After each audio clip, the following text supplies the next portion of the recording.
Let's talk about the matchups for this series. And Zach Wheeler, their ace, high fastball pitcher, so he could give Jordan and Tucker issues the same way the Yankees work those two. But Jordan lifetime versus Philly pitchers, 412 with a 1,033 OPS. Granted, small sample size, only 17 at bats. He's never faced Zach Wheeler.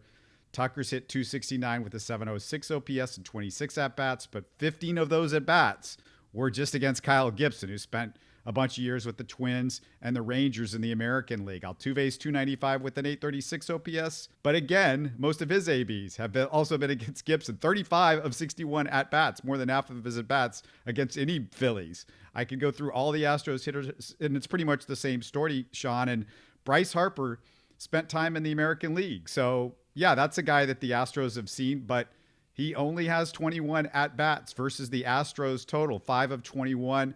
The only success against Verlander, which was 2 for 5. So, again, not a huge sample size. If there's any matchups I'd make note of, JT Realmuto, 3 for 7 off of Ryan Stanek with a home run. Maybe if we get into a late inning situation, no Ryan Stanek against Realmuto. And Schwarber, 2 for 3 off Urquidy. Both hits, home runs. We might not say Urquidy much. Schwarber, 2 of 28. 2 of 28 versus the rest of the Astros staff. So it's so hard to gauge any of this stuff because these guys haven't faced each other.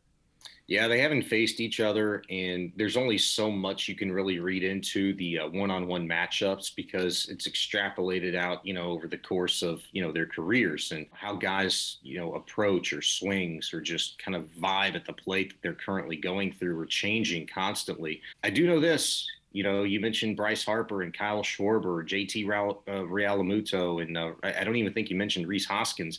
Those guys combined have been an absolute nightmare for pitchers in these playoffs. 5 homers, 10 runs, and a 1,351 OPS in 11 games. You're listening to Houston Sports Talk.